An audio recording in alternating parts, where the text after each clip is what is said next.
ಸರದಿ ಮನಸ್ಸುಗಳಿಗೆ ನನ್ನ ಪ್ರೀತಿ ನಮಸ್ಕಾರ. ಶಾಂತಿ ವಿದ್ ಮಾಹಿತಿ ಚಾನೆಲ್ಗೆ ಸ್ವಾಗತ. ನನ್ನ ವಿಡಿಯೋವನ್ನ ನೋಡಿ ಸಪೋರ್ಟ್ ಮಾಡ್ತಿರುವಂತಹ ನಿಮ್ಮೆಲ್ಲರಿಗೂ ಧನ್ಯವಾದವನ್ನ ಹೇಳ್ತಾ, ಮಹಿಳಾ ದಿನಾಚರಣೆಯ ಹಾರ್ದಿಕ ಶುಭಾಶಯಗಳು. ಪ್ರತಿಯೊಂದು ಮಹಿಳೆಯರಿಗೂ ನನ್ನ ಚಾನೆಲ್ ಮೂಲಕ ನಾನು ಅವ್ರಿಗೆ ವಿಶಸ್ ಅನ್ನು ಮಾಡ್ತಿದ್ದೀನಿ. ಎಲ್ಲಾ ಮಹಿಳೆಯರಿಗೂ ಒಳ್ಳೇದಾಗ್ಲಿ, ಎಲ್ರು ಅವರು ಕಂಡಂತಹ ಕನಸು ನೆನವೇರ್ಲಿ, ಹಾಗೆ ಅವರ ಬದುಕು ನೆಮ್ಮದಿಯಿಂದ ಕೂಡಿರ್ಲಿ ಅಂತ. ನೆಮ್ಮದಿ ಅಂದ ತಕ್ಷಣ ನೆನಪಾಯ್ತು, ಓಕೆ, ನೆಮ್ಮದಿ. ಹೆಣ್ಮಕ್ಳು ನಿಜವಾಗ್ಲೂ ನೆಮ್ಮದಿಯಿಂದ ಜೀವನ ನಡೆಸ್ತಾ ಇದೀವ? ಹೆಣ್ಮಕ್ಳು ಮೀನ್ಸ್ ಮಹಿಳೆಯರು ಕಂಪೇರ್ ಟು ಪುರುಷರಿಗೆ ಹೋಲಿಸ್ಕೊಂಡ್ರೆ. ಹೌದು ಅನ್ನೋರು ಇರಬಹುದು ಅಥವಾ ಇಲ್ಲ ಅನ್ನೋರು ಇರಬಹುದು. ನನ್ನ ಪ್ರಕಾರ 100ರಲ್ಲಿ 75% ಮಹಿಳೆಯರು ನೆಮ್ಮದಿ ಜೀವನವನ್ನ ನಡೆಸ್ತಾ ಇಲ್ಲ. ಜೀವನ ಅನ್ನೋದೇ ಹಾಗೆ ಬಿಡಿ, ಕಷ್ಟ ಸುಖಗಳ ಸಮ್ಮಿಲನವೇ ಜೀವನ. ಆದ್ರೆ ನೆಮ್ಮದಿ ಜೀವನ ಬೇರೆ, ಜೀವನ ಬೇರೆ. ನೆಮ್ಮದಿ ಜೀವನ ನಡೆಸೋದು ಹೇಗ್ ಮೇಡಮ್? ನೆಮ್ಮದಿ ಜೀವನ ಅದೇನಾದ್ರು ಎಲ್ಲರೂ ಸಿಗುತ್ತಾ? ತಗೊಂಡ್ಬರಕ್ಕಾಗತ್ತಾ? ಇರೋ ಲೈಫು ಹೀಗೆ ನಡ್ಸ್ಕೊಂಡು ಹೋಗೋದು, ಅದ್ರಲ್ಲಿ ನೆಮ್ಮದಿ ಎಲ್ಲಿ ಹುಡ್ಕೋಕ್ಕಾಗತ್ತೆ ಅಂತ ನೀವು ಕೇಳಿದ್ರೆ ಖಂಡಿತ ರಾಂಗ್. ನೆಮ್ಮದಿ ಜೀವನವನ್ನ ಕೂಡ ಮಹಿಳೆಯರು ನಡೆಸಬಹುದು. ಹೇಗೆ ಅನ್ನೋದನ್ನ ನೋಡೋಣ. ನಮ್ಮ ಸಮಾಜದಲ್ಲಿ ಇವಾಗ 4-5 ಒಂದು ವಿಭಿನ್ನತೆಯನ್ನ ಪಡೆದಂತ ಮಹಿಳೆಯರು ಇರ್ತಾರೆ. ಒಬ್ರು ಎಜುಕೇಟೆಡ್ ಇರಬಹುದು, ಇನ್ನೊಬ್ರು ಅನ್ಎಜುಕೇಟೆಡ್ ಇರಬಹುದು, ಇನ್ನೊಬ್ರು ಎಜುಕೇಟೆಡ್ ಆಗಿದ್ದು ಮನೇಲಿರೋರು ಇರಬಹುದು, ಅನ್ಎಜುಕೇಟೆಡ್ ಆಗಿದ್ದು ವರ್ಕಿಂಗ್ ಹೋಗ್ತಿರಬಹುದು, ಇನ್ ಕೆಲವರು ಕೊರಗ್ತಾ ಜೀವನವನ್ನ ಕಳೀತಾ ಇರೋರು ಇರಬಹುದು. ಅಂದ್ರೆ ನೆಮ್ಮದಿ ಅನ್ನೋದು ಅವರವರ ಮನಸ್ಸಿಗೆ ಸಂಬಂಧಪಟ್ಟಿದ್ದು. ಹೇಗೆ ಅನ್ನೋದನ್ನ ನೋಡೋಣ. ಈಗ ವಿಡಿಯೋ ನೋಡ್ತಿರೋರಲ್ಲಿ ಯಾರಾದ್ರೂ ಹೌಸ್ ಮೇಕರ್ ಇದ್ದು, ಆಯ್ತಾ, ಓದ್ಕೊಂಡಿರ್ತಾರೆ, ಬೇರೆಯವ್ರನ್ನ ನೋಡ್ತಾರೆ, ಕೆಲ್ಸಕ್ಕೆ ಹೋಗ್ತಿದ್ದಾರೆ, ನೋಡು ಅವ್ರ ಜೀವನ ಎಷ್ಟ್ ಚೆನ್ನಾಗಿದೆ, ನಾನು ಓದ್ಕೊಂಡಿದ್ದೀನಿ, ಗಂಡ ಮನೆ ಸಂಸಾರ ಇದೇ ನನ್ನ ಜೀವನ ಆಗೋಯ್ತು, ಬೆಳಿಗ್ಗೆ ಅಡ್ಗೆ ಮಾಡ್ತೀನಿ, ಮಧ್ಯಾಹ್ನ ಅಡ್ಗೆ ಮಾಡ್ತೀನಿ, ಸಂಜೆ ಇದು ಮಕ್ಕಳನ್ನ ಓದ್ಸೋದು, ಮಕ್ಕಳನ್ನ ಪಾರ್ಕಿಂಗ್ ಕರ್ಕೊಂಡು ಹೋಗೋದು, ಗಂಡಂಗ್ ಮಾಡಿ ಹಾಕೋದು, ಅವ್ರ ಫ್ಯಾಮಿಲಿ ನನ್ ಫ್ಯಾಮಿಲಿ, ಇಷ್ಟೇ ಸಂಸಾರನ ನಂದು, ಇಷ್ಟೇ ಜೀವನನ ಅಂತ ಪ್ರತಿಯೊಬ್ಬರ ಮಹಿಳೆಗೂ ಒಂದಲ್ಲ ಒಂದಿನ ಅನ್ಸೆ ಇರುತ್ತೆ. ನಿಜನ ಸುಳ್ಳ? ಹಾಗೆ ವರ್ಕಿಂಗ್ ವುಮೆನ್ ತಗೋಣ. ಅವ್ರು ಯಾವ ತರ ಯೋಚನೆ ಮಾಡ್ತಿರ್ತಾರೆ ಅಂದ್ರೆ, ನನ್ನದು ರೂಟೀನ್ ಒಂದೇ ತರ ಲೈಫ್. ಬೆಳಿಗ್ಗೆ ಹೇಳ್ತೀನಿ, ಕಡಿಬಿಡಿಯಲ್ಲಿ ಎಲ್ಲ ಕೆಲಸಗಳನ್ನ ಮುಗಿಸ್ತೀನಿ, ಮತ್ತೆ ಆಫೀಸು ಸ್ಕೂಲು ಗಾರ್ಮೆಂಟ್ಸ್ ಎಲ್ಲ ಹೋಗ್ತೀನಿ, ಮತ್ತೆ ಬರ್ತೀನಿ, ಮಕ್ಕಳನ್ನ ಓದಿಸ್ತೀನಿ, ಮತ್ತೆ ಬರೋ ಕೆಲ್ಸಗಳೆಲ್ಲ ಮುಗಿಸ್ತೀನಿ, ರಾತ್ರಿ ಆಗುತ್ತೆ, ಮತ್ತೆ ತಿಂತೀನಿ, ಮಲ್ಕೊಂತೀನಿ, ಮತ್ತೆ ಎದ್ದೇಳ್ತೀನಿ, ಮತ್ತೆ ಇದೇ ಜೀವನ. ಸಂಡೇ ಸ್ಯಾಟರ್ಡೆ ಹೋಟೆಲ್ಲು ಅಲ್ಲೂ ಇಲ್ಲೂ ಸುತ್ತಾಡ್ತೀವಿ, ಹೀಗೆ ಕಳೀತಾ ಇದೆ ಲೈಫು ಅಂತ. ಹಾಗೆ ಅನ್ಎಜುಕೇಟೆಡ್ ತಗೊಳ್ಳೋಣ. ಅವ್ರು ಹೇಳ್ತಾರೆ, ಏನಿದೆ ಲೈಫ್ ಅಲ್ಲಿ ನೋಡಿ, ಓದ್ಕೊಂಡವರು ಕೆಲ್ಸಕ್ಕೆ ಹೋಗ್ತಿರ್ತಾರೆ, ನಾನು ಓದಿಲ್ಲ, ನಾನು ಓದ್ಕೊಂಡಿದ್ರೆ ಅವ್ರ ತರನೇ ಕೆಲ್ಸಕ್ಕೆ ಹೋಗ್ಬೋದಿತ್ತು ಅಂತ ಕೊರ್ಗೋತಾ ನೆಮ್ಮದಿನ ಹಾಳು ಮಾಡ್ಕೊಳ್ಳೋರು ಇದ್ದಾರೆ. ಇದೆಲ್ಲ ಒಂಥರ ಈ ಸಮಾಜದಲ್ಲಿ ನಮ್ಗೆ ಕಾಣ ಸಿಗುವಂತ ಮಹಿಳೆಯರು. ಇಷ್ಟೇ ಅಲ್ಲ, ಇದನ್ನ ಮೀರಿ ಇನ್ನೊಂದಿಷ್ಟು ಮಹಿಳೆಯರು ಸಿಗ್ತಾರೆ. ಅವರೇ ಸಾಧಕರು. ಅವರೇ ಸಮಾಜಮುಖಿ ಕೆಲಸಗಳನ್ನ ಮಾಡಿ ಸಮಾಜದಲ್ಲಿ ಹೆಸರನ್ನು ಮಾಡ್ತಾ, ಮನೆಯನ್ನು ನಡೆಸ್ತಾ, ಸಂಸಾರಕ್ಕೆ ತಮ್ಮ ಕೊಡುಗೆಯನ್ನು ಕೊಡ್ತಾ, ದೇಶಕ್ಕೆ ಕೊಡುಗೆ ಕೊಡ್ತಾ, ಊರಿಗೆ ಕೊಡುಗೆ ಕೊಡ್ತಾ ನೆಮ್ಮದಿಯ ಬದುಕನ್ನ ಕಂಡ್ಕೊಂತಾ ಇದ್ದಾರೆ. ಅವ್ರ ಹತ್ರ ಸಾಧ್ಯವಾಗೋದು ನಮ್ಮ ಹತ್ರ ಯಾಕೆ ಸಾಧ್ಯವಾಗ್ತಿಲ್ಲ? ಯಾಕೆ ಅಂತಂದ್ರೆ ನಮ್ಮ ಯೋಚನಾ ಶಕ್ತಿ. ನಾನು ಏನನ್ನ ಯೋಚಿಸುತ್ತೇನೋ ಅದೇ ಆಗತ್ತೆ ಬದುಕಲ್ಲಿ. ಓಕೆ, ಈಗ ಏನು ಯಾಕೆ ಅವ್ರು ಮಾತ್ರ ನೆಮ್ಮದಿನ ಕಂಡ್ಕೊಳ್ತಾರೆ? 24 ಅವರ್ ಇರೋದು ಅವ್ರಿಗೂ ಒಂದೇ, ನಮ್ಗೂ ಒಂದೇ. ನಾವ್ ಏನು ಮಾಡಕ್ ಆಗ್ತಿಲ್ಲ, ಕೊರ್ಗೋದೊಂದ್ ಬಿಟ್ಟು. ಯಾಕೆ ಅಂತ ನೋಡೋಣವಾ? 1 by 1 ನೋಡ್ತಾ ಬರೋಣ. ಅಷ್ಟೆಲ್ಲ ಕೆಲಸಗಳನ್ನ ಮಾಡ್ತಾ ಅವ್ರು ನೆಮ್ಮದಿಯಾಗಿರ್ತಾರಂತ ಹೇಳಿದ್ರೆ, 24 ಗಂಟೆ ಇರೋ ಟೈಮನ್ನು ಅವ್ರು ಅಷ್ಟು ಯುಟಿಲೈಸ್ ಮಾಡ್ಕೊಂತಾರಂದ್ರೆ ನಮ್ ಹತ್ರ ಯಾಕಾಗ್ತಾ ಇಲ್ಲ? ಒಂದ್ಸರಿ ಪ್ರಶ್ನೆ ಮಾಡ್ಕೊಳ್ಳಿ. ಈಗ ಮೊದ್ಲಿಗೆ ಒಂದು ಪೆನ್ನು ಅಂಡ್ ಪೇಪರ್ ತಗೊಳ್ಳಿ. 24 ಗಂಟೆಯನ್ನ ನಾವು ಹೇಗೆ ಉಪಯೋಗಿಸ್ಕೊಂತೀವಿ? ಬೆಳಗಿಂದ ರಾತ್ರಿ ಮಲಗುವ ತನಕ ನನ್ನ ಏನೇನ್ ಕೆಲಸಗಳನ್ನ ನಾನು ಮಾಡ್ತೀನಿ, ಅದರಲ್ಲಿ ದಿನನಿತ್ಯದ ಕೆಲಸ ಬಿಟ್ಟು, ದಿನನಿತ್ಯ ಕೆಲಸ ಅಂದ್ರೆ ಬೆಳಿಗ್ಗೆ ಏನೋ ತಿಂಡಿ ಮಾಡೋದು, ಮಕ್ಕಳನ್ನ ಸ್ಕೂಲಿಗೆ ಕಳ್ಸೋದು, ಅಡ್ಗೆ ಮಾಡೋದು, ಮತ್ತೆ ಮಧ್ಯಾಹ್ನ ಅದೇ ಕೆಲಸ, ಅದೇ ಬಟ್ಟೆ, ಅದೇ ಪಾತ್ರೆ, ಅದೇ ಜೀವನ, ಅಲ್ಲ. ಅದನ್ನು ಬಿಟ್ಟು ದಿನದಲ್ಲಿ ಮೊಬೈಲ್ ನೋಡೋದು, ಮೊಬೈಲ್ ಅಲ್ಲಿರೋ ಬರೋ ಎಂಟರ್ಟೈನ್ಮೆಂಟ್ಸ್ ಗಳನ್ನ ನೋಡೋದು, ಸಂಜೆ ಆದ್ರೆ ಸೀರಿಯಲ್ ನೋಡೋದು, ಇಷ್ಟನ್ನ ಬಿಟ್ಟು ನಾವೇನ್ ಮಾಡ್ತಿದ್ವಿ ಒಂದ್ ಲೀಸ್ಟ್ ಮಾಡ್ಕೊಳ್ಳೋಣ. ಆಗ ನಾವು ಯಾಕೆ ಹೇಗಿದ್ದೀವಿ, ಅವ್ರು ಯಾಕೆ ಹಾಗಿದ್ದಾರೆ ಅನ್ನೋದು ಗೊತ್ತಾಗತ್ತೆ. ಸಿಂಪಲ್. ಏನ್ ಮಾಡ್ತೀವಿ ಗೊತ್ತಾ, ನೆಮ್ಮದಿಯನ್ನ ನಾವು ಎಲ್ಲೆಲ್ಲ ಕಳ್ಕೊಂತಿದೀವಿ. ಮನೇಲಿರೋರಾಗಿರ್ಬಹುದು, ಕೆಲ್ಸಕ್ಕೆ ಹೋಗ್ತಿರೋರಾಗಿರ್ಬಹುದು. ನಮ್ಮ ಜೀವನದಲ್ಲಿ ಒಂದು ಹೊಸತನ ಇರೋದಿಲ್ಲ. ನಿಂತ ನೀರಿಗೂ ಹರಿಯುವ ನೀರಿಗೂ ತುಂಬಾ ವ್ಯತ್ಯಾಸ ಇದೆ. ಹರಿಯುವ ನೀರು ಹರಿತಾನೆ ಇರುತ್ತೆ. ಅದು ಆ ಒಂದು ನೀರೇನ್ ಹೇಳ್ತಾರಲ್ಲ, ಯಾವುದೇ ರೀತಿಯ ಒಂದು ಕೆಟ್ಟ ವಾಸನೆಯನ್ನ ಕೊಡ್ತಾ ಇರೋದಿಲ್ಲ.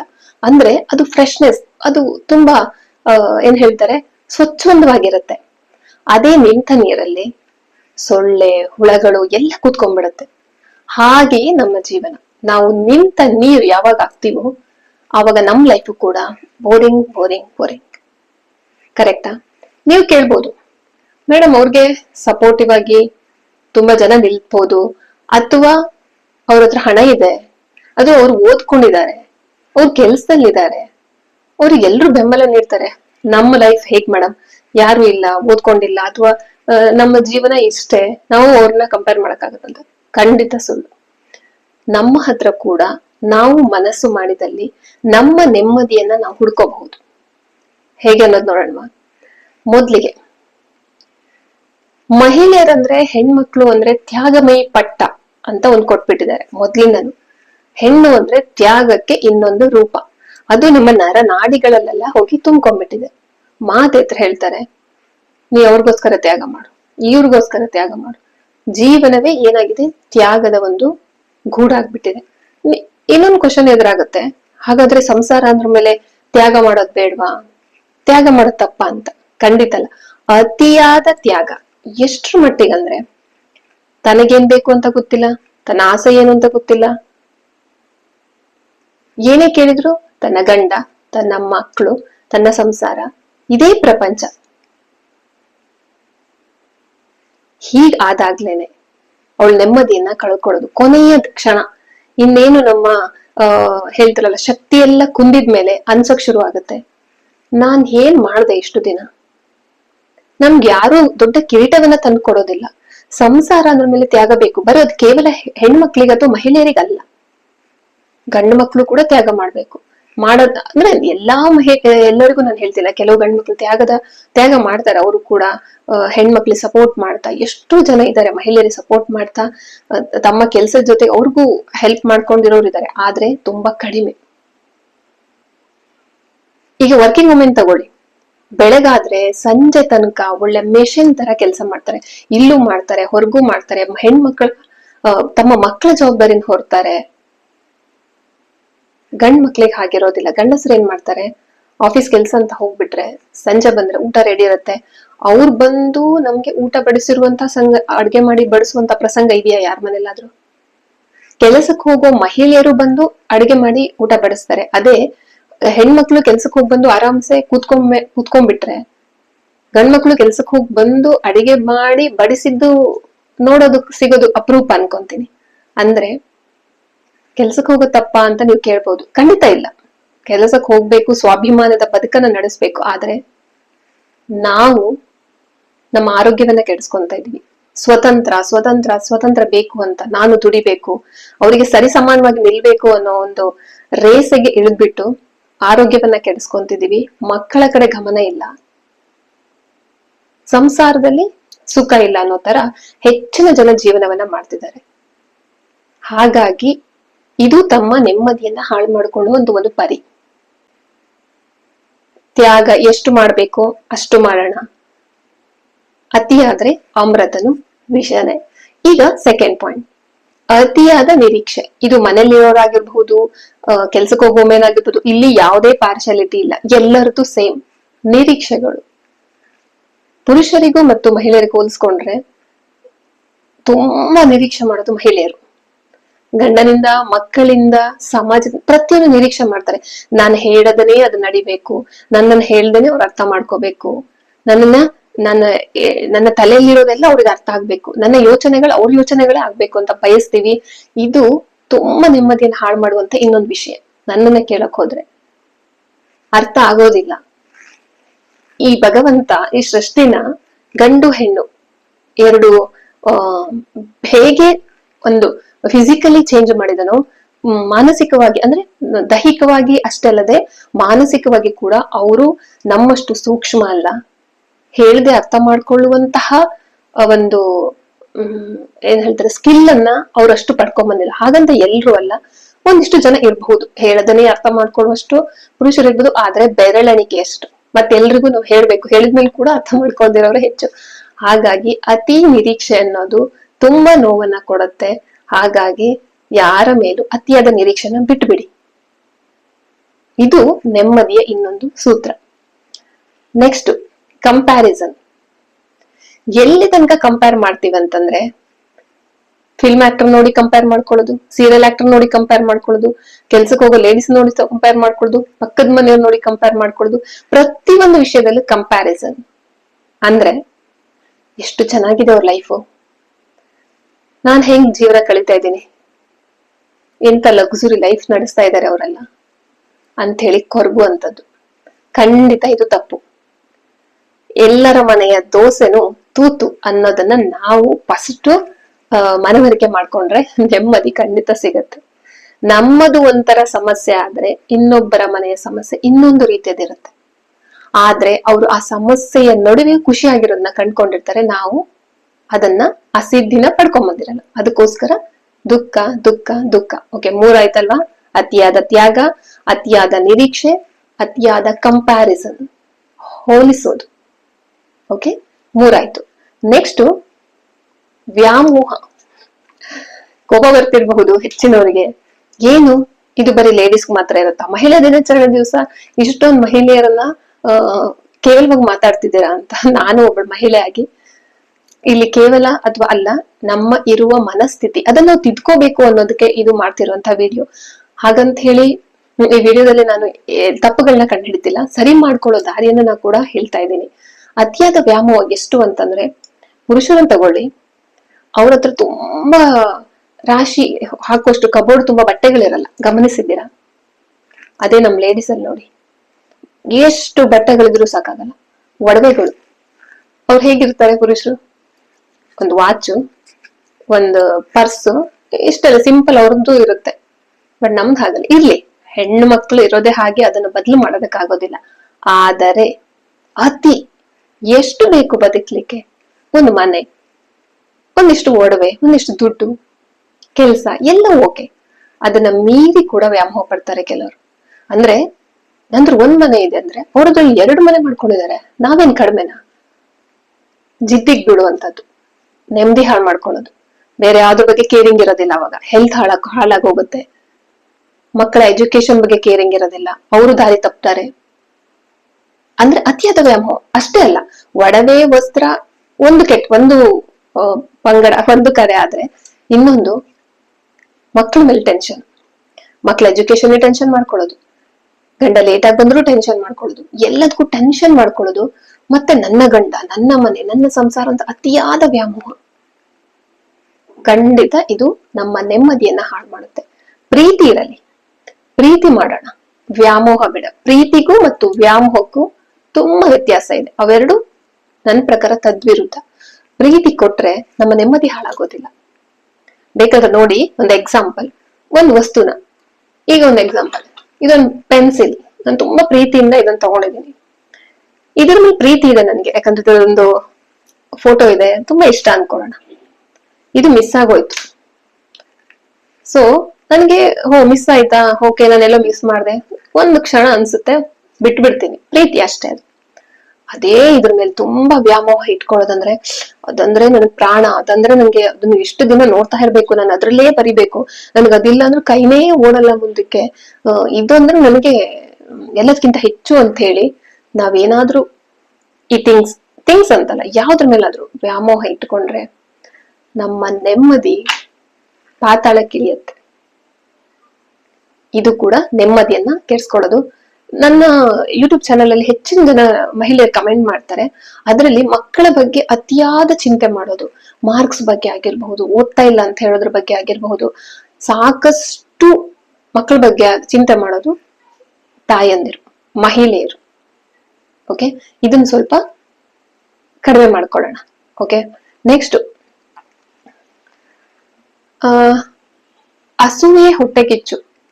ಇದು ಎಲ್ಲರಿಗೂ ಬರೋದಿಲ್ಲ, ಆದ್ರೂ ತಲತಲಾಂತರದಿಂದ ಬಂದ್ಬಿಟ್ಟಿದೆ. ಇನ್ನೊಬ್ಬರು ನೋಡೋದು, ಅವರು ಚೆನ್ನಾಗಿದ್ದಾರೆ ಅಂತ ಮನ್ಸಲ್ಲಿ ಅಸೂಯೆ ಪಟ್ಕೊಳ್ಳೋದಾಗಿರ್ಬಹುದು, ಹೊಟ್ಟೆ ಕಿಚ್ಚು ಪಡುವಂತದ್ದು ಮಾಡಿದ್ರೆ ನಮ್ಮ ನೆಮ್ಮದಿ ಹಾಳಾಗತ್ತೆ. ಸೊ ಹಾಗಾಗಿ ಅವ್ರು ಹೇಗ್ ಕಷ್ಟಪಟ್ರು, ಅವ್ರು ಯಾವ ದಾರಿಯನ್ನ ಹುಡುಕಿದ್ದಾರೆ ಅವರು ಆ ಸ್ಟೇಜಿಗೆ ಬರೋದಕ್ಕೆ ಅಂತ ನೋಡಿದ್ರೆ ನಮ್ಮಲ್ಲಿ ಜಾಗೃತ ಮೂಡಿ ನಾವು ಕಷ್ಟಪಡೋಣ, ಅದ್ರಲ್ಲಿ ನೆಮ್ಮದಿ ಕಂಡ್ಕೋಬಹುದು. ಇನ್ನೊಬ್ರು ನೋಡಿ ಹೊಟ್ಟೆ ಕಿಚ್ಚು ಪಡೋದಾಗ್ಲಿ, ಅಸೂಯೆ ಪಡೋದಾಗ್ಲಿ ಮಾಡಿದ್ರು ಕೂಡ ನೆಮ್ಮದಿ ಹಾಳಾಗುತ್ತೆ. ಹಠ. ನೆಕ್ಸ್ಟ್ ಪಾಯಿಂಟ್, ಅತಿಯಾದ ಹಠ. ಅಂದ್ರೆ ಮನೆಯಲ್ಲಿ ಗಂಡ ಹೆಂಡತಿ ಯಾವ್ದೋ ವಿಷಯಕ್ಕೆ ಯಾವಾಗ್ಲೂ ಏನೋ ಒಂದು ಸಣ್ಣ ಮಾತು ಬಂದಿರುತ್ತೆ, ಅಥವಾ ಏನೋ ಜಗಳ ಆಗಿರುತ್ತೆ, ಯಾವ್ದೋ ಒಂದು ಇನ್ಸಿಡೆಂಟ್ ನಡೆದಿರುತ್ತೆ. ಅದನ್ನ ಹೆಚ್ಚಿನ ಪುರುಷರು ಮರ್ತ್ ಬಿಡ್ತಾರೆ, ಅವ್ರು ಅದ್ ಮತ್ತೆ ಮತ್ತೆ ಮತ್ತೆ ಮತ್ತೆ ರಿಪೀಟ್ ಮಾಡೋದಿಲ್ಲ. ಬಟ್ 100 ಅಲ್ಲಿ ಜಾಸ್ತಿ ಮೆಜಾರಿಟಿ ತಗೊಂಡ್ರೆ ಹೆಂಗಸರು ಅಂದ್ರೆ ಮಹಿಳೆಯರು ಅತಿಯಾಗಿ ಒಂದು ವಿಷಯವನ್ನ ಅಷ್ಟು ಸುಲಭವಾಗಿ ಬಿಡೋದಿಲ್ಲ. ಅದನ್ನ ರಬ್ಬರ್ ತರ ಜಗ್ದಾಡಿ ಜಿಗ್ಗಿ ತುಂಬಾ ಎಳಿತಾರೆ. ಸೊ ಅದು ಕೂಡ ನಮ್ಮ ನೆಮ್ಮದಿನ ಹಾಳು ಮಾಡುತ್ತೆ. ಅತಿಯಾದ ಹಠ, ಹೇಳ್ತಾರಲ್ಲ, ಹೆಣ್ಣಿಗೆ ಹಠ ಇರಬಾರ್ದು, ಗಂಡಿಗೆ ಚಟ ಇರಬಾರ್ದು ಅಂತ. ಸೊ ಹಾಗಂತ ನೀವು ಕೇಳ್ಬೋದು, ಗಂಡ್ಮಕ್ಳು ಹಠನೆ ಮಾಡೋದಿಲ್ವ ಅಂತ. ಮಾಡ್ತಾರೆ, ಇವ್ರಿಗೆ ಹೋಲ್ಸ್ಕೊಂಡ್ರೆ ಕಡಿಮೆ. ಅವರು ಸ್ವಲ್ಪ ಈಸಿಯಾಗಿ ಮರಿತಾರೆ ಅದನ್ನ, ನಾವು ಸುಲಭವಾಗಿ ಅದನ್ನ ಮರೆಯೋದಿಲ್ಲ. ಅದನ್ನ ಎಳ್ಕೊಂಡು ಓಡದಾದಷ್ಟು ನಮ್ಮ ನೆಮ್ಮದಿ ಹಾಳಾಗತ್ತೆ ಅನ್ನೋದು ಮಾತ್ರ ನಿಜ. ಒಂದು ಸರಿ ನಡೆದಿರುವ ಸಂಗತಿಯನ್ನ ಆದಷ್ಟು ರಿಪೀಟ್ ಟೆಲಿಕಾಸ್ಟ್ ಮಾಡೋದಂತ್ರಲ್ಲ, ಸೀರಿಯಲ್ ನೋಡಿ ನೋಡಿ ನೋಡಿನೇ ಏನೋ ಗೊತ್ತಿಲ್ಲ, ಎಲ್ಲ ಹಾಗೆ ಆಗ್ತಿದ್ದಾರೆ, ಅದನ್ನ ಕಡಿಮೆ ಮಾಡ್ಕೋಬಹುದು. ನೆಕ್ಸ್ಟ್, ಕೊರಗೋದ್ ಬೇಡ. ಎಲ್ಲದಕ್ಕೂ ಕೊರಗೋದು, ಅದೇ ಹೇಳಲ್ಲ, ಇನ್ನೊಬ್ರು ನೋಡಿನೋ ಅಥವಾ ತನ್ನ ಬಗ್ಗೆ ತನಗೇನೋ, ಒಟ್ಟಿನಲ್ಲಿ ಕೊರಗೋದು. ನನ್ ಜೀವನ ಹೀಗಾಯ್ತು, ನನಗೆ ಅಪ್ಪ ಅಮ್ಮ ಸಪೋರ್ಟ್ ಮಾಡಿಲ್ಲ ಅಂತನೋ, ಗಂಡ ಸಪೋರ್ಟ್ ಮಾಡಿಲ್ಲ ಅಂತನೋ, ಮಕ್ಕಳು ಸಪೋರ್ಟ್ ಮಾಡಿಲ್ಲ ಅಂತನೋ, ಒಟ್ಟಿನಲ್ಲಿ ಕೊರಗೋದು, ಯಾವ್ದಾದ್ರು ಒಂದು ವಿಷಯ ಇಟ್ಕೊಂಡು ಕೊರಗೋದು. ಇದು ಕೂಡ ನೆಮ್ಮದಿನ ಹಾಳು ಮಾಡುತ್ತೆ. ನೆಕ್ಸ್ಟ್, ಟೈಮ್ ವೇಸ್ಟ್ ಮಾಡೋದು ಬೇಡ. ಆದಷ್ಟು ಸಮಯದ ಸದುಪಯೋಗ ಪಡಿಸ್ಕೊಳ್ಳೋಣ. ಅದು ಮನೇಲಿ ವರ್ಕಿಂಗ್ ವುಮೆನ್ ಅಲ್ಲ ಅನ್ನೋರು, ಈಗ ಮನೇಲಿ ಇರ್ತಾರೆ, ಅವರು ಕೆಲ್ಸಕ್ಕೆ ಹೋಗ್ತಾ ಇರಲ್ಲ ಅಂದ್ರೆ ಟಿವಿ ನೋಡ್ತಾನೋ, ಅಡ್ಗೆ ಮಾಡ್ತಾನೋ, ಹೀಗೆ ಲೈಫ್ ಅನ್ನ ಕಳೆಯುವಂತದ್ದು ಅವಶ್ಯಕತೆ ಇಲ್ಲ. ಈಗ ಹಲವಾರು ಏನ್ ಹೇಳ್ತಾರೆ ಅವಕಾಶಗಳಿದೆ, ಅದನ್ನ ಉಪಯೋಗಿಸ್ಕೋಬೇಕು. ನನ್ನ ಕೆಪಾಸಿಟಿ ಏನಿದೆ, ನನ್ನ ಆರ್ಥಿಕ ಪರಿಸ್ಥಿತಿ ಹೇಗಿದೆ, ನಾನು ಎಲ್ಲವ ಕೆಲಸವನ್ನ ಮುಗಿಸಿ ಮನೇಲಿ ಏನಾದ್ರೂ ಮಾಡಬಹುದಾ, ಅರ್ನಿಂಗ್ ಮಾಡ್ಕೋಬಹುದು, ಇಲ್ಲ ಏನಾದ್ರು ಹೊಸದನ್ನ ಕಲಿಬಹುದು. ಎಷ್ಟೊಂದು ಆನ್ಲೈನ್ ಪ್ಲಾಟ್ಫಾರ್ಮ್ಗಳಿರತ್ತೆ. ನನಗ್ ಡ್ಯಾನ್ಸ್ ಇಷ್ಟನಾ, ಅಥವಾ ಹಾಡೋದ್ ಇಷ್ಟನಾ, ಅಥವಾ ನನ್ಗೆ ರಂಗೋಲಿ ಹಾಕಕ್ ಬರುತ್ತಾ, ಅಥವಾ ನನ್ಗೆ ಕ್ರಾಫ್ಟ್ ಗೊತ್ತಿದ್ಯಾ, ಅಥವಾ ನನ್ಗೆ ಚೆನ್ನಾಗ್ ಅಡ್ಗೆ ಮಾಡಕ್ ಬರುತ್ತಾ, ಎಲ್ಲಾರ ಹತ್ರನು ಯಾವ್ದಾದ್ರು ಒಂದ್ ಪ್ರತಿಭೆ ಇದ್ದೇ ಇರುತ್ತೆ. ಅದ್ ನಾವು ಹುಡ್ಕೋಬೇಕು ಮಹಿಳೆಯರು. ಈಗ ಯಾರಲ್ಲೂ ಏನು ಪ್ರತಿಭೆ ಇಲ್ಲ ಅನ್ನಂಗೆ ಇಲ್ಲ. ಒಬ್ರನ್ನಾರು ತಗೊಳ್ಳಿ, ಅವ್ರನ್ನ ಪೂರ್ತಿಯಾಗಿ ಅವ್ನು ವಿವರಿಸಿದಾಗ ಅವ್ರಲ್ಲಿ ಏನೋ ಒಂದ್ ಹೊಸದು ಇರುತ್ತೆ, ಅದ್ ನಮಗಿರೋದಿಲ್ಲ, ನಮ್ಮಲ್ಲಿ ಇರಲ್ಲ ಆ ಟ್ಯಾಲೆಂಟ್. ಅದನ್ನೇ ಕಂಡ್ಕೊಳ್ಳೋದ್ರಲ್ಲಿ ನಾವು ಎಡವ್ತಾ ಇದ್ದೀವಿ. ಫಸ್ಟ್ ಇವತ್ತೇ ಅನ್ಕೊಳ್ಳಿ, ಯೋಚನೆ ಮಾಡಿ, ನಾನು ಯಾವ್ದ್ರಲ್ಲಿ ಇದ್ದೀನಿ, ಇಲ್ಲಪ್ಪ ನನಗ್ ದೇವ್ರು ಏನು ಟ್ಯಾಲೆಂಟೇ ಕೊಟ್ಟಿಲ್ಲಪ್ಪ, ಸರಿ ಹಂಗೆ ಕಳಿಸ್ಬಿಟ್ಟಿದ್ದಾನೆ, ಅವ್ನಿಗೆ ಟ್ಯಾಲೆಂಟ್ ಬರೀ ಅಷ್ಟು ಪುರ್ಸೋತಿರಲ್ಲ ಅನ್ಕೊಳ್ಳೋಣ, ಪುರ್ಸೋತಿರ್ಲಿಲ್ವೇನೋ ಅನ್ಕೊಂಡ್ರು. ಯಾಕೆ, ಇವಾಗ ನಾವು ಕಲಿಬಹುದಲ್ವಾ, ದಾರಿ ಎಷ್ಟಿದೆ. ಕೆಲವೊಂದು ಗೌರ್ಮೆಂಟ್ ಇಂದ ಫ್ರೀ ಕೋರ್ಸಸ್ ಗಳಿರುತ್ತೆ, ಅದನ್ನ ಹುಡುಕ್ಬೇಕು. ಇಲ್ಲ ಎಲ್ಲರಿಗೂ ಅಮೌಂಟ್ ಪ್ರಾಬ್ಲಮ್ ಬರಬಹುದು, ಅಂತವ್ರು ಯಾರನ್ನಾರು ವಿಚಾರಿಸಿ, ಕೆಲವು ಸಂಸ್ಥೆಗಳಿರುತ್ತೆ, ಅಂದ್ರೆ ಸ್ವಲ್ಪ ಫೈನಾನ್ಷಿಯಲ್ ಆಗಿ ಏನ್ ಹೇಳ್ತಾರೆ ಕಡಿಮೆ ಇರುವಂತವ್ರಿಗೆ ಎಷ್ಟೊಂದು ಸರ್ಕಾರಿ ಸೌಲಭ್ಯಗಳಿರುತ್ತೆ, ಅದನ್ನ ಬಳಸ್ಕೋಬಹುದು. ಹಾಗೆ ಕೆಲಸ ಮಾಡ್ತಾ ಮಾಡ್ತಾ ಯಾವ್ದಾದ್ರು ಒಂದ್ ಸಣ್ಣ ಪುಟ್ಟ ಕೆಲಸ ಸೇರ್ಕೊಂಡಾಗ ಅಲ್ಲಿ ಅದನ್ನ ಕಲಿತಾ ನೆಕ್ಸ್ಟ್ ನಾವು ಅದರಲ್ಲೇ ಅಚೀವ್ ಮಾಡಬಹುದು. 1000 ದಾರಿ ಇದೆ. ನಾನು ಹೇಳ್ತೀನಿ, ಇಂಜಿನಿಯರ್ ಓದಿ ಅಥವಾ ಡಾಕ್ಟರ್ ಓದೋದ್ ಮಾತ್ರ ಕೆಲ್ಸ ಅಲ್ಲ, ಪ್ರತಿಯೊಂದು ಕೆಲ್ಸ ದೇವರ ಕೆಲ್ಸ. ಆದ್ರೆ ಕೊನೆಯಲ್ಲಿ ನಮ್ಗೆ ಏನ್ ಸಿಗ್ಬೇಕು, ನೆಮ್ಮದಿ ಸಿಗ್ಬೇಕು. ರಾತ್ರಿ ತಲೆಗೆ ದಿಮ್ ಕೊಟ್ಟು ಮಲಗಿದಾಗ ಒಂದು ನೆಮ್ಮದಿ ಅಂತ ಒಂದು ಫೀಲ್ ಬರುತ್ತೆ, ಬೆಳಿಗ್ಗೆನೆ ಎಚ್ಚರ ಆಗುತ್ತೆ, ಅವಾಗ ಸಮೃದ್ಧಿ, ಅದು ಖುಷಿ. ಆ ತರ ಲೈಫು ನಮ್ದಾಗ್ಬೇಕು. ನಿಂತ ನೀರಾಗ್ಬಾರ್ದು, ಅರ್ಥ ಆಯ್ತಲ್ವಾ, ನಿಂತ ನೀರಾಗ್ಬಾರ್ದು, ಕಲಿಕೆ ನಿರಂತರವಾಗಿರ್ಬೇಕು. ಇದು ನಾವು ಮಹಿಳೆಯರು ಪಾಲಿಸ್ಬೇಕಾದ ಇನ್ನೊಂದು ನೆಮ್ಮದಿಯ ಸೂತ್ರ. ನಾವು ಈ ದಿನದಲ್ಲಿ ನಾನು ನಿಮ್ಗೆ ಕೊನೆಯಲ್ಲಿ ಟೋಟಲ್ ಆಗಿ ಏನ್ ಹೇಳ್ಬೋದು ಅಂತಂದ್ರೆ, ಇಷ್ಟೇನೆ. ಯಾರ ಮೇಲೂ ಅತಿಯಾದ ನಿರೀಕ್ಷೆ ಇಟ್ಕೋಬೇಡಿ, ಅತಿಯಾದ ತ್ಯಾಗಕ್ಕೆ ಹೋಗ್ಬೇಡಿ. ನಿಮ್ಮ ಆರೋಗ್ಯ, ಸೆಲ್ಫ್ ಕೇರಿಂಗ್, ಅದ್ರ ಬಗ್ಗೆ ಗಮನ ಕೊಡಿ. ನಾನ್ ಇಲ್ಲದೆಯೂ ಎಲ್ಲವೂ ನಡೆಯುತ್ತೆ, ನಾನೇ ಎಲ್ಲವೂ ಅಲ್ಲ, ನಾನಿಲ್ಲ ಅಂದ್ರೂ ಕೂಡ ಎಲ್ಲವೂ ಸಸೂತ್ರವಾಗಿ ನಡೆಯುತ್ತೆ, ನನ್ನ ಪಾಲು ಎಷ್ಟಿದೆಯೋ ಅಷ್ಟೇ ನಾನು ಮಾಡ್ಬೇಕಾಗಿರೋದು ಅನ್ನೋ ಒಂದು ಮನಸ್ಥಿತಿ ನಮಗಿರ್ಲಿ. ಯಾರೊಂದಿಗೂ ಹೋಲಿಕೆ ಬೇಡ. ಶ್ರೀಮಂತರಿರ್ಲಿ, ಅವ್ರಿರ್ಲಿ, ಇವ್ರಿರ್ಲಿ, ನನ್ನ ಪ್ರಯತ್ನ ಏನು, ನನ್ನಲ್ಲಿ ಏನ್ ಪ್ರತಿಭೆ ಇದೆ, ನಾನ್ ಏನ್ ಮಾಡಬಹುದು, ಅದ್ರ ಬಗ್ಗೆ ಯೋಚನೆ ಮಾಡಿ. ಹಾಗೆ ಹೊಸದನ್ನ ಕಲಿಯೋದಕ್ ಪ್ರಯತ್ನ ಮಾಡಿ. ಯಾವುದೇ ಅಂಜಿಕೆ ಬೇಡ. ಹಲವಾರು ದಾರಿಗಳಿವೆ. ನೀವು ಒಂದು ಹೆಜ್ಜೆ ಇಟ್ರೆ ಆ ಭಗವಂತ ನಮ್ಮನ್ನ ಇನ್ನೊಂದು ಹೆಜ್ಜೆ ಇಡಿಸ್ತಾನೆ. ನಾವು ಕೂತಲ್ಲೇ ಕೂತ್ಕೊಂಡಿದ್ರೆ ಯಾರು ಬಂದು ನಮ್ಮನ್ನ ಎಬ್ಬಿಸೋದಿಲ್ಲ. ಇದಂತೂ ನೆನ್ಪಿಟ್ಕೊಳ್ಳಿ.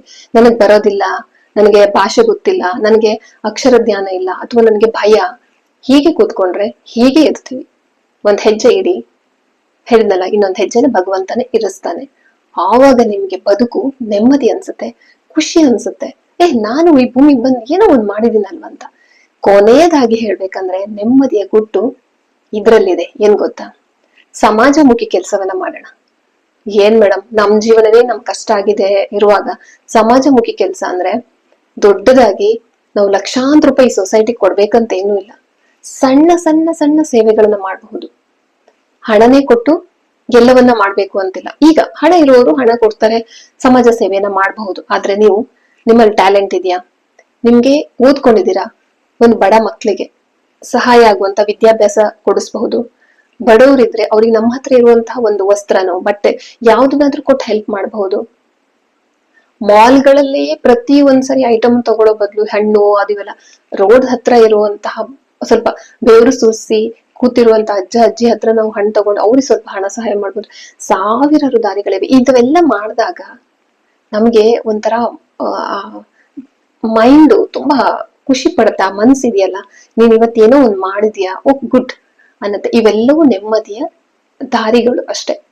ಹಣ ಮಾಡೋದು ಒಂದೇ ದಾರಿ ಅಲ್ಲ, ಅಂತಸ್ತು ಮಾಡೋದು ಒಂದೇ ದಾರಿ ಅಲ್ಲ. ಬದುಕೋದಕ್ಕೆ ಬೇಕು, ಎಷ್ಟು ಬೇಕೋ ಅಷ್ಟು. ಸರಳ ಜೀವನ ನಡೆಸಿದಷ್ಟು ಅದು ಊಟದಲ್ಲೇ ಇರ್ಬೋದು, ನಮ್ಮ ಉಡುಗೆ ತೊಡುಗೆಯಲ್ಲಿರ್ಬಹುದು, ನಮ್ಮ ಮನೆ ಅಲಂಕಾರದಲ್ಲಿರ್ಬಹುದು, ಯಾವುದ್ರಲ್ಲೇ ಆಗ್ಬೋದು. ಸರಳತೆ ಎಷ್ಟಿದೆಯೋ, ನಮ್ಮ ಜ್ಞಾನ ಮಾತ್ರ ಜಾಸ್ತಿ ಇರಬೇಕು. ನಮ್ಮ ಬದುಕು ಸರಳವಾಗಿದ್ದಷ್ಟು ನಾವು ನೆಮ್ಮದಿನ ಕಂಡ್ಕೊಳ್ತೀವಿ. ವಸ್ತುವನ್ನ ಪ್ರೀತಿಸೋದ್ ಬೇಡ, ಜೀವವನ್ನ ಪ್ರೀತಿಸೋಣ. ವಸ್ತು ಈಗ ಸಿಗುತ್ತೆ, ನಾಳೆ ಹೋಗುತ್ತೆ. ಆದ್ರೆ ಆ ಜೀವದಲ್ಲಿರೋ ಒಂದು ಪರಮಾತ್ಮನನ್ನ ಪ್ರೀತಿಸೋಣ. ಹಾಗೆ ಆಧ್ಯಾತ್ಮಿಕ ವಿಷಯಗಳು, ಭಗವದ್ಗೀತೆ ಆಗಿರ್ಬೋದು, ಯಾವ್ದಾದ್ರು ಇಂತಹ ಒಂದು ಅಂಶಗಳನ್ನ ನಮ್ಮ ಜೀವನದಲ್ಲಿ ಅಳವಡಿಸ್ಕೊಳ್ಳೋಣ. ಕೊನೆಯದಾಗಿ ಮೂಢನಂಬಿಕೆಯನ್ನ ಬಿಟ್ಬಿಡೋಣ. ನಂಬಿಕೆ ಓಕೆ, ಆ ದೇವ್ರ ಪೂಜೆ ಮಾಡಿ, ಈ ದೇವ್ರ ಪೂಜೆ ಮಾಡಿ, ಆ ವ್ರತ ಮಾಡಿ, ಈ ವ್ರತ ಮಾಡಿ, ಎಲ್ಲೂ ದೇವ್ರಿಲ್ಲ. ನಮ್ಮ ಮನಸ್ಸಿನಲ್ಲೇ ಇರೋದು. ನಮ್ಮ ಪ್ರಯತ್ನದಲ್ಲಿ ದೇವ್ರಿದ್ದಾನೆ, ನಮ್ಮ ಕಷ್ಟದಲ್ಲಿ ದೇವ್ರಿದ್ದಾನೆ, ನಮ್ಮ ಪ್ರಾಮಾಣಿಕತೆಯಲ್ಲೇ ದೇವ್ರಿದ್ದಾನೆ ಅಷ್ಟೇ. ಆ ದುಡ್ಡಿದ್ರೆ ಯಾರಿಗಾದ್ರೂ ಸಹಾಯ ಮಾಡ್ರೆ ಅಲ್ಲಿ ದೇವ್ರಿದ್ದಾನೆ.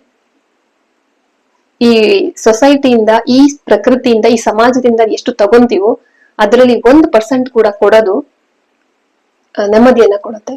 ನೀವ್ ಕೇಳ್ಬಹುದು, ನೀವೇನ್ ಕೊಡ್ತಾ ಇದ್ದೀರಾ ಮೇಡಮ್ ಅಂತ. ಖಂಡಿತ ನನ್ನಲ್ಲಿ ಇಷ್ಟು ದಿನದಲ್ಲಿ ನನ್ನ ಹತ್ರ ಆಗಿರುವಂತ ಸಣ್ಣ ಪುಟ್ಟ ಸಹಾಯವನ್ನ ನಾನು ಮಾಡಿದೀನಿ, ನನಗೆ ಆತ್ಮತೃಪ್ತಿ ಇದೆ. ಈಗ ಯೂಟ್ಯೂಬ್ ಮಾಡ್ತಾ ಇದೀವಿ ಅನ್ಕೊಳ್ಳಿ, ಇದರಲ್ಲಿ ಲಕ್ಷಾಂತರ ರೂಪಾಯಿ ನಮ್ಗಂತೂ ಖಂಡಿತ ಬರೋದಿಲ್ಲ. ಈಗ ಒಂದ್ ಟೀಚರ್ ಆಗಿದ್ಬಿಟ್ಟು ಇನ್ನೊಂದಿಷ್ಟು ಮಕ್ಳಿಗೆ ಟ್ಯೂಷನ್ ತಗೊಂಡ್ರೆ ಇದರ ಡಬಲ್ ದುಡಿಬಹುದು ಮನ್ಸ್ ಮಾಡಿದಲ್ಲಿ. ಬಟ್ ದುಡ್ಡು ಬರೋದು ಖಂಡಿತ ಬರ್ತಾ ಇರುತ್ತೆ. ಆದ್ರೆ ನನ್ನಿಂದ ಒಬ್ಬರಿಗಾದ್ರೂ ಹೌದು ಅನ್ಸಿ ಅವರ ಜೀವನದಲ್ಲಿ ಒಂದು ಬದಲಾವಣೆ ಆದ್ರೆ ಅದೇ ನಾವು ಮಾಡುವಂತ ಸಾರ್ಥಕತೆ. ಇರುವೆಗೆ ಇರುವೆ ಭಾರ, ಆನೆಗೆ ಆನೆ ಭಾರ. ಇರುವೆಗೂ ಇರುವೆ ಕಷ್ಟ ಇರುತ್ತೆ, ಆನೆಗೂ ಆನೆ ಕಷ್ಟ ಇರುತ್ತೆ. ನಗ್ತಾ ಇರೋಣ, ನಗಿಸ್ತಾ ಇರೋಣ, ಇನ್ನೊಬ್ಬನ ಅರ್ಥ ಮಾಡ್ಕೊಳ್ಳೋಣ. ಚುಚ್ಚು ಮಾತಾಡೋದು ಬೇಡ, ಹಠ ಬೇಡ, ಅತಿಯಾದ ತ್ಯಾಗ ಬೇಡ. ನಿಸ್ವಾರ್ಥತೆಯಲ್ಲಿ ಪ್ರೀತಿಯನ್ನ ಕೊಡೋಣ, ಪ್ರೀತಿಯನ್ನ ಪಡೆಯೋಣ. ಇದು ಮಹಿಳಾ ದಿನಾಚರಣೆ ಬಗ್ಗೆ ನನಗ್ ಅನಿಸಿರುವಂತಹ ಒಂದಿಷ್ಟು ವಿಷಯಗಳು. ಓಕೆ, ಇದರಲ್ಲಿ ಹಾಗೆ ಲಾಸ್ಟ್ ಆಗಿ ಕೆಲವು ಮಹಿಳೆಯರು ಸೇರ್ಕೊಂಡು ಒಂದು ಸಂಘವನ್ನ ಕಟ್ಟಬಹುದು, ಅಲ್ಲಿ ವಿಚಾರಗಳನ್ನ ಮಾತಾಡಬಹುದು, ಪುಸ್ತಕದ ಬಗ್ಗೆ ಒಂದಿಷ್ಟು ಬುಕ್ಗಳನ್ನ ಓದುವಂತ ಅಭ್ಯಾಸವನ್ನ ಇಟ್ಕೊಳ್ಳಿ. ಅದು ನಿಮ್ಮ ಲೈಫ್ ಅನ್ನ ತುಂಬಾ ಚೇಂಜ್ ಮಾಡುತ್ತೆ. ಟೈಮ್ ಅನ್ನ ಸೀರಿಯಲ್ ನೋಡ್ತಾ ವೇಸ್ಟ್ ಮಾಡೋದ್ ಬೇಡ. ಹೊಸದನ್ನ ಕಲಿಯೋಣ. ನಿಮ್ಮ ಪ್ರತಿಭೆ ಏನಿದೆ ಅಂತ ಗುರುತಿಸ್ಕೊಳ್ಳಿ. ನೀವು ಸ್ವಾವಲಂಬಿಯಾಗಿ. ಇದು ಇವತ್ ನನ್ಗೆ ಹೇಳ್ಬೇಕು ಅಂತ ಅನ್ಸಿರುವಂತಹ ಮಾತು. ಇದರಲ್ಲಿ ನಿಮ್ಮ ಮನಸ್ಸಿಗೆ ನೋವಾಗುವಂತಹ ಯಾವ್ದಾದ್ರು ವಿಚಾರ ನಾನು ಮಾತಾಡಿದ್ರೆ ದಯವಿಟ್ಟು ಕ್ಷಮೆ ಇರ್ಲಿ. ಓಕೆ, ಕೊನೆಯದಾಗಿ ಎಲ್ಲ ಮಹಿಳೆಯರಿಗೂ ಮತ್ತೊಮ್ಮೆ ಮಹಿಳಾ ದಿನಾಚರಣೆ ಹಾರ್ದಿಕ ಶುಭಾಶಯಗಳು. ಆ ಭಗವಂತ ನಿಮ್ಮ ಜೊತೆ ಇರ್ಲಿ, ಸದಾ ನೆಮ್ಮದಿ ಆರೋಗ್ಯವನ್ನ ಕೊಡ್ಲಿ. ಆರೋಗ್ಯದ ಕಡೆ ಗಮನ ಕೊಡಿ. ನೀವೊಬ್ರು ಆರೋಗ್ಯವಾಗಿದ್ರೆ ಇಡೀ ಸಂಸಾರ ಎಲ್ಲವೂ ಆರೋಗ್ಯವಾಗಿರುತ್ತೆ. ಕೋಪವನ್ನ ಕಂಟ್ರೋಲ್ ಮಾಡೋಣ, ಹಠವನ್ನ ಬಿಡೋಣ. ಒಳ್ಳೆಯದಾಗ್ಲಿ. ಇಷ್ಟೊತ್ತು ನನ್ನ ವಿಡಿಯೋವನ್ನ ನೋಡಿದಂತ ನಿಮ್ಮೆಲ್ರಿಗೂ ಧನ್ಯವಾದಗಳು. Thank you so much.